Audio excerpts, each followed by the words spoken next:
The ballroom was glowing with chandeliers, champagne glasses clinking, and the soft hum of violins in the background. Everyone in the room radiated wealth, power, and elegance. It was my wife Clara's big night. Her law firm was hosting an exclusive gala. She had been working for months to impress her boss, a ruthless but admired attorney named Miranda Hale. Clara had begged me to come, even though I didn't fit into this world of sharp suits and sharper tongues. I worked as a high school teacher, not a high-powered executive. My life was simple, my salary modest. Still, she said she needed me there for support. I thought that meant she wanted me at her side. But when I walked into the grand ballroom, I quickly realized something was off. The tables were decorated with name cards, perfect calligraphy on thick white cardstock. As I searched for mine, my stomach dropped that it didn't say Daniel Reed. It said stupid trash. I froze. At first, I thought it was a mistake. Some cruel prank or maybe a printing error. But when I looked around, I saw Clara laughing with her colleagues. Her boss, Miranda, caught sight of me staring at the card. She smirked and whispered something that made the whole circle of attorneys burst into laughter. I felt the blood drain from my face. My wife glanced at me, her expression unreadable. She didn't look surprised. She knew. I pulled out the chair and sat down silently, the insult staring back at me in black ink. People passing by would glance at the card, then at me, and snicker under their breaths. Fitting. I heard one of them mutter. My hands clenched into fists, but I swallowed my anger. I knew better than to cause a scene here, at her big event. That's what they expected. The stupid trash, to lose his temper and embarrass Clara. So I stayed calm. For the moment. Throughout the evening, Miranda kept throwing jabs in my direction. "Oh, Clara," she said loudly. "You must be so patient living with that." Another laughed. "He looks like he dressed at a thrift store." And Clara? She forced polite laughs. She didn't defend me. Not once. It hurt more than the card. I sat through the speeches, the fake smiles, the endless humiliation.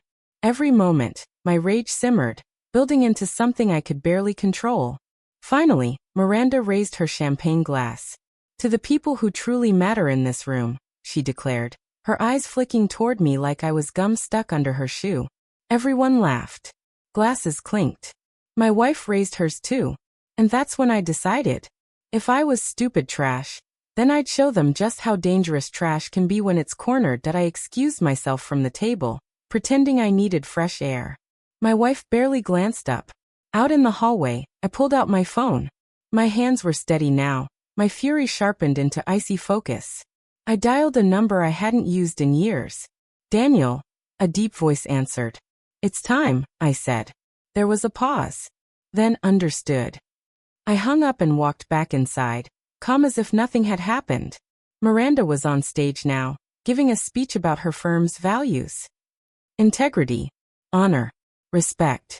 I almost laughed, because in less than 30 minutes, all of that while the first sign was the projection screen flickering. Then suddenly, instead of Miranda's prepared slideshow, confidential emails began appearing. The crowd gasped. Messages between Miranda and key clients, bribery schemes, evidence tampering, offshore accounts. Every dirty secret she had buried was suddenly on full display. People screamed. Cameras flashed. Journalists who had been invited to cover the charity gala were already typing furiously, recording every word, every file. LD come crashing down. The first sign was the projection screen flickering. Then suddenly, instead of Miranda's prepared slideshow, confidential emails began appearing. The crowd gasped. Messages between Miranda and key clients, bribery schemes, evidence tampering, offshore accounts. Every dirty secret she had buried was suddenly on full display. People screamed. Cameras flashed. Journalists who had been invited to cover the charity gala were already typing furiously, recording every word, every file. Miranda's face went pale. This is a mistake. "Cut it off," she shouted, but the AV team shrugged helplessly. The system was locked. And then the biggest bombshell hit. An email chain between Miranda and Clara. Clara's name. Her replies. Her involvement. The room turned to look at my wife. Her face drained of color. The collapse. Miranda stumbled off the stage, fury in her eyes. She pointed at me. You, she screamed. This was you. I leaned back in my chair, finally smiling. Stupid trash, right? She lunged, but security held her back as reporters swarmed. Police officers who had been quietly tipped off entered the ballroom, badges flashing.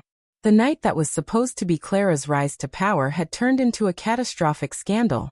Clara stood frozen, eyes wide with betrayal and terror. I walked up to her, leaned close, and whispered in her ear. You knew about the card. You let them humiliate me. Now watch as everything you built burns. She shook her head, whispering, Daniel, please. But it was too late.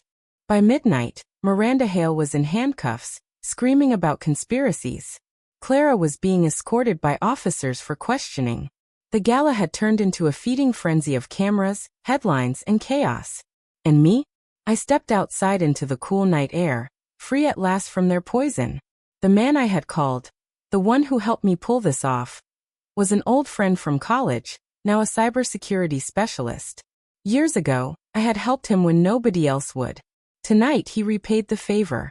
As I walked away, I thought about the name card one last time. Stupid trash. Funny thing about trash, if you bury it long enough, it has a way of coming back up, uglier than ever. And tonight it swallowed them whole.